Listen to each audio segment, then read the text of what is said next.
الحمد لله رب العالمين والعاقبة للمتقين والصلاة والسلام على أشرف الأنبياء والمرسلين وعلى آله وأصحابه أجمعين. أما بعد فأعوذ بالله من الشيطان الرجيم. بسم الله الرحمن الرحيم.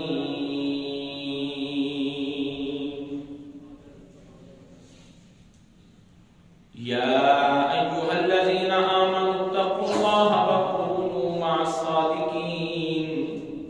آمنت بالله صدق الله العظيم. إن الله وملائكته يصلون على النبي يا أيها الذين آمنوا صلوا عليه وسلموا تسليما. اللهم صل على سيدنا مولانا محمد وبارك وسلم. الصلاة والسلام عليك يا سيدي يا رسول الله وعلى آلك وأصحابك يا خاتم النبيين. محترم سامعین، اللہ کا بڑا بڑا فضل ہے کہ ہم سب کو اپنی بابرکت باسعادت پر نور پر کیف جگہ کے اوپر بیٹھنے کی توفیق عطا کی. مولا تیری بارگاہ میں دعا ہے کہ ہم سب کو قرآن و حدیث سن کر عمل کرنے کی بھی توفیق عطا فرما. آج 20 ربیع ثانی ہے، 20 جمادی الآخر ہے. تو محترم سامعین، 13 جمادی الثانی کو جناب یار بات ثانی اثنین اذ ہما فی الغار جناب سیدنا حضرت ابو بکر صدیق رضی اللہ تعالی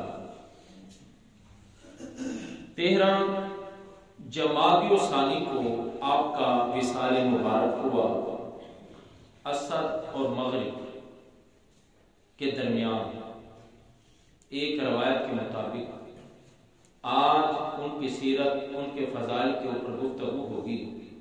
مولا ہم سب کو یار غار کا صدقہ ہم سب کی پریشانی کو دور فرما.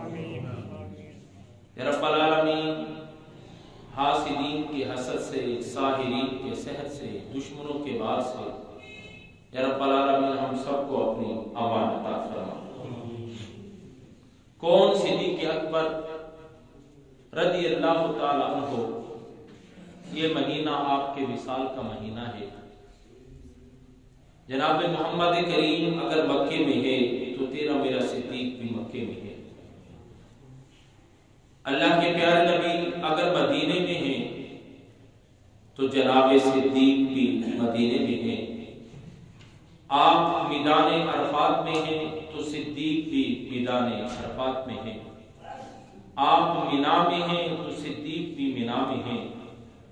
آپ جنگ میں ہیں تو صدیق جنگ میں ہیں. آپ جلبت میں صدیق جلبت میں، آپ خلبت میں صدیق خلبت میں. آپ سفر میں ہیں تو تیرا میرا سردار صدیق سفر میں ہے. آپ حضر میں ہیں تو تیرے میرے سردار صدیق حضر میں ہیں. محترم سامعین، آپ پتھروں پر تو تیرا میرا صدیق پتھروں پر. حتیٰ کہ محمد کریم اپنے روزے میں ہے تو صدیق بھی روزے میں ہے. کون صدیق رضی اللہ تعالی عنہ؟ آپ کی زندگی کا ہر پہلو، آپ کی سیرت مبارکہ کا ہر ہر ہوشہ، آپ کی زندگی مبارک بالکل سورج کی طرح آیا ہے کہ کوئی نقص، کسی قسم کا عیب آپ کی ذات مبارکہ میں نہ کسی نے دیکھا ہے نہ کسی نے پایا ہے۔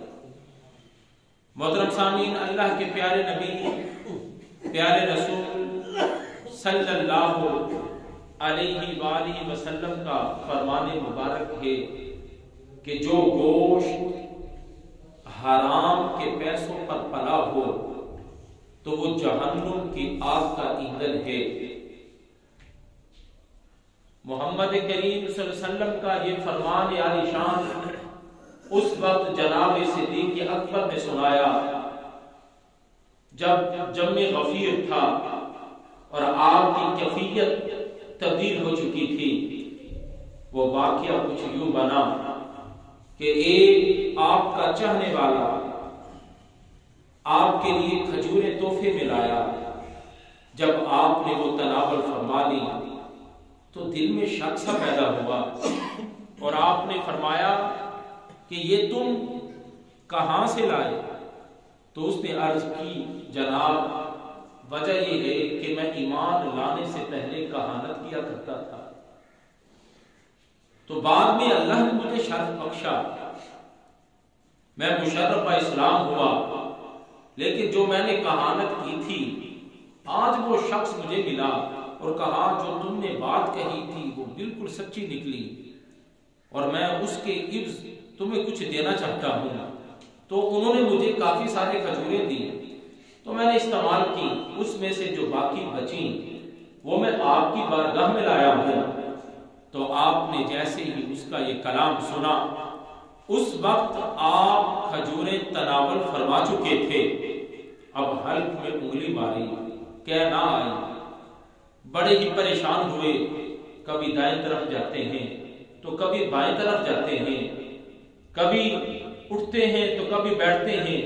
تو ایک دوست آیا، ذرا زیادہ پانی پیے، تو کہہ آ جائے گی۔ آپ نے کثیر تعداد میں پانی پیا، آپ کو کہہ آنا شروع ہوئی۔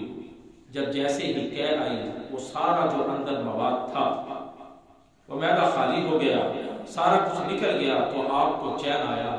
اے ایمان والو، کہانت کسے کہا جاتا ہے؟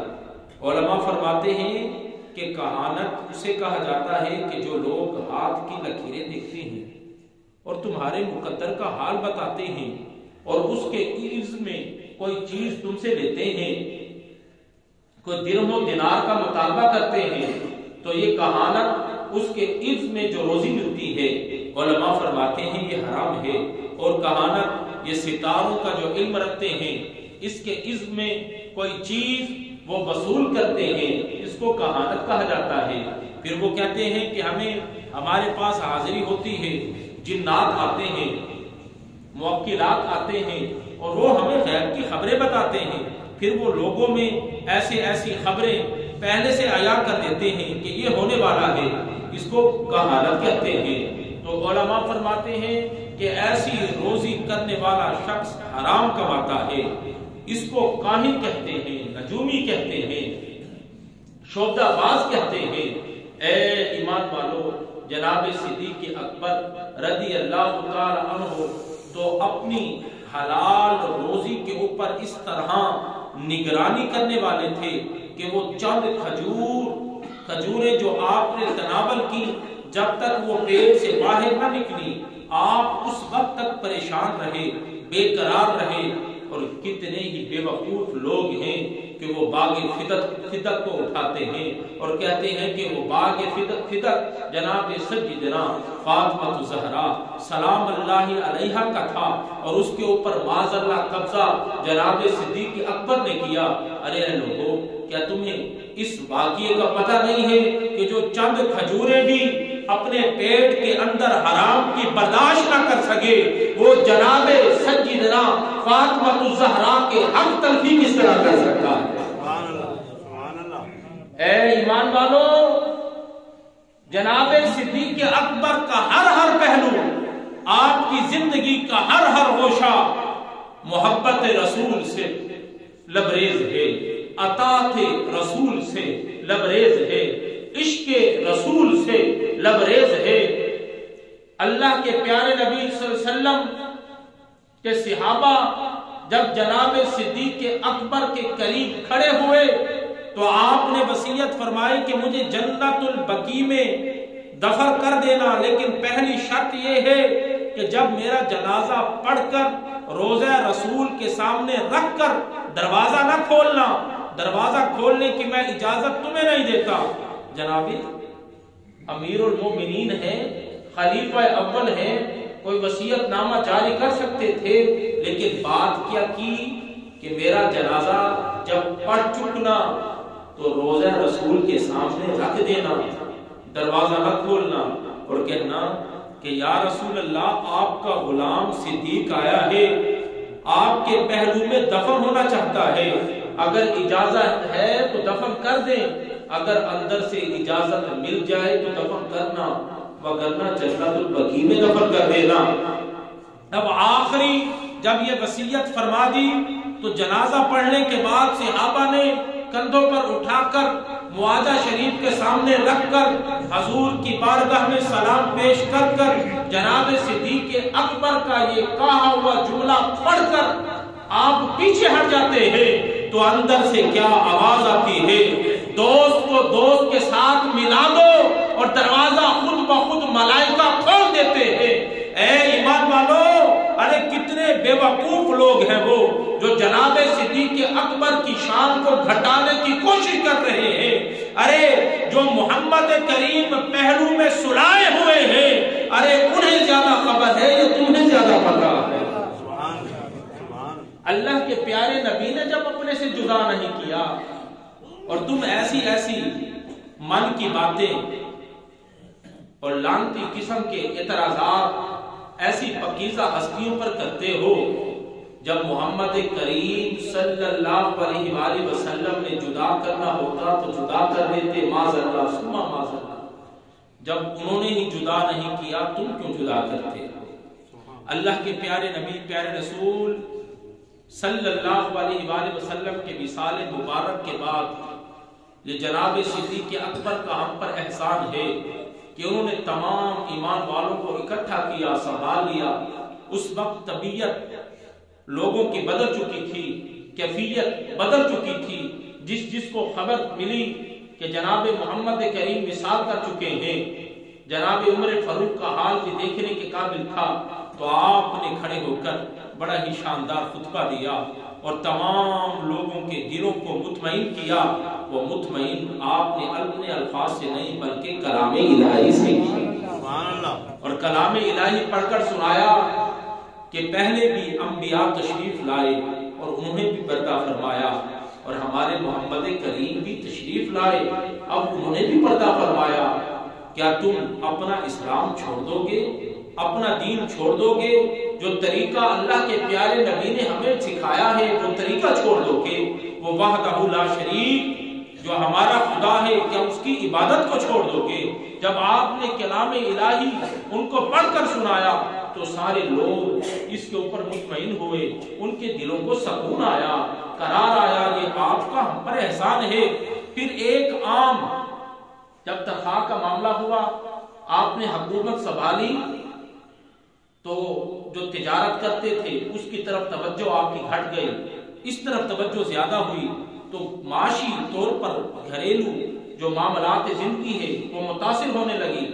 تو سارے لوگ بیٹھے جو جید صحابہ تھے کہ وظیفہ مقرر کیا جائے، اور وظیفہ کتنا مقرر کیا جائے؟ جتنا ایک عام مزدور اس وقت وظیفہ لیتا ہے، جس کی تنخواہ ہے اتنی ہی امیر المومنین کی تنخواہ ہوگی۔ یہ شورا کمیٹی میں یہ بات طے ہوئی اور آپ کو وہ وظیفہ ملنا شروع ہو گیا، ایک معمولی وظیفہ، اور اتنا بڑا بار آپ نے سنبھالے رکھا۔ جب آپ کا وصال کا وقت قریب آیا، آپ نے فرمایا کہ جتنی رقم میں نے بیت المال سے لی ہے اس کو جمع کیا جائے۔ تو وہ جمع جب کی گئی تو پوری رقم آپ کو بتلائی گئی، آپ کو اتنی تنخواہ مل چکی ہے۔ آپ نے فرمایا میرا مکان بیچ کے ساری کی ساری وہ رقم میں دوبارہ بیت المال میں جمع کرا تھا۔ اے ایمان والو، یہ جناب صدیق اکبر کی سیرت ہے، آپ کے یہ فضائل ہیں، آپ کی یہ کرامات ہیں۔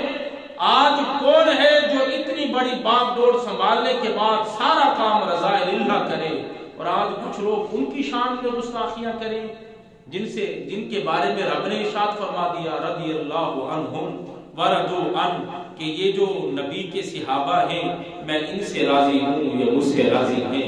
مولا ان کا صدقہ وسیلہ ہم سب کی پریشانیوں کو دور کرے۔